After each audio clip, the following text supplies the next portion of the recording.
سلام و عرض ادب خدمت همه عزیزانی که ما رو دنبال میکنن. امروز به درخواست خیلیاتون که از من خواسته بودین ارز BNB رو تحلیل کنم، اومدم که تحلیل جامعی ازش داشته باشیم. ببینید، اول از همه باید بگم که BNB توی کانال سعودی در حال حرکته که هر موقع به کف و سقف این کانال میرسه ریاکشن هایی رو از خودش نشون میده. یعنی بار اولی که رسیده به کف، حالا اینکه اومده روند رو تشکیل بده تا سقف کانال اومده، برگشتش به کف کانال و دوباره به سقف و دوباره به کف. پس این رفت و برگشت هایی که داره انجام میده فعلا در این کانال سعودی داره حمایت میشه و به روند خودش ادامه میده. از جایی که ما میدونیم که ارزهای دیجیتال یکم فعلا نزولی هستن و فعلا کم حجم دارن معامله میشن و یه چند وقتی هستش که رنج هستن، اگر که BNB بخواد اصلاح بیشتری رو داشته باشه، این ناحیه‌ای که واسهتون مشخص کردم میتونه ناحیه خوبی باشه که BNB بتونه از اینجا برگشت بزنه. یعنی چی؟ چرا من اینجا رو میگم؟ یک، کف این کانال هستش که اگر قیمت BNB رفته به این شکل به اینجا برسه، حتی اگر رنج هم بزنه برسه، یه هانت ریزی هم داشته باشیم مشکلی نداره، چون قبلا هم با شادو این کف کانال رو تست کرده بوده. میتونه برگرده به این باکس و برگشتی رو به سمت این ناحیه داشته باشیم که قیمتش هم من الان واسهتون مشخص میکنم که واضحا ببینین اینجا و اینجا. حالا اگر میخواین استاپ بزنین، اسکرین شات ها رو بگیرین که چارت خیلی شلوغ نشه. من این قیمت ها رو پاک میکنم.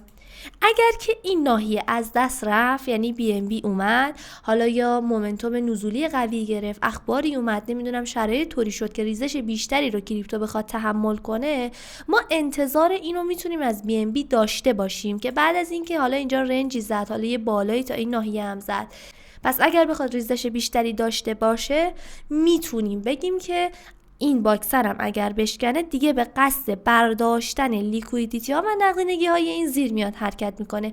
اگر اینجا رو بزنه، نهایت اگر اینجا حمایت بشه شادو کنه برگرده بالا که برگشته.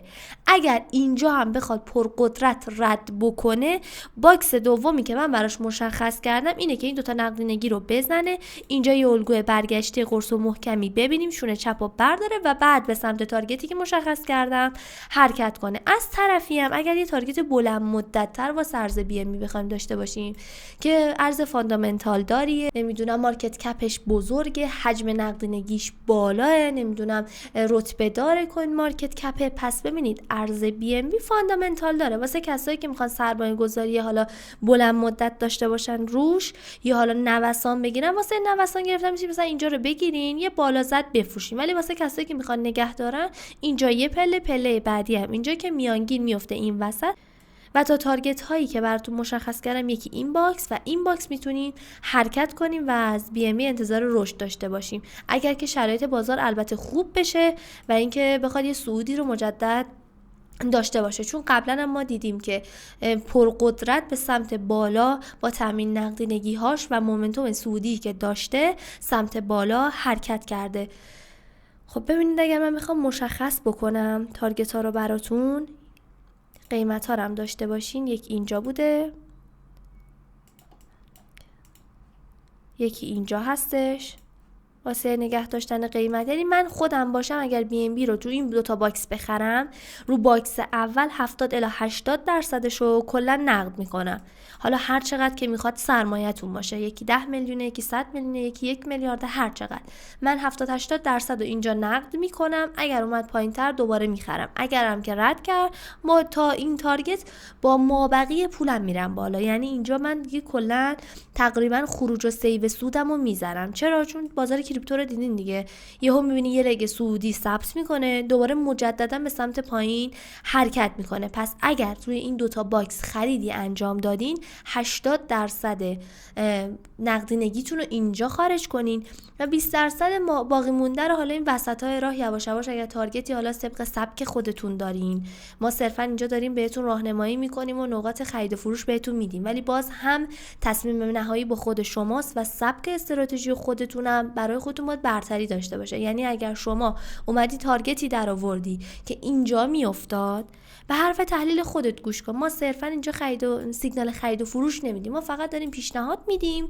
که اگر که دارین بدونین کجاها باید سیو سود کنین، اگر هم ندارین و دوست دارین سرمایه گذاری کنین بدونین حداقل کجاها میتونه ناحیه خوبی باشه. پس اگر استراتژی شما بهتون میگه این باکس نهاییه یا این تا این باکس میاد تا اینجا از این بیشتر میشه، اینجا بفروشین.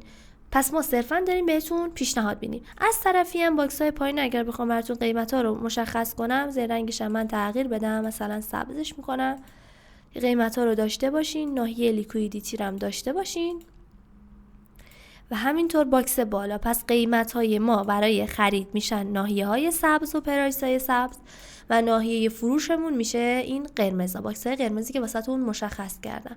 این از تحلیلی که دوستان خواسته بودن از ما BNB رو براشون تحلیل کنیم و امیدوارم که به کارتون بیاد و به دردتون بخوره و ناحیه خرید و فروشتون رو توی این تحلیل به دست آورده باشین که دیدگاهتون میتونه چطوری باشه.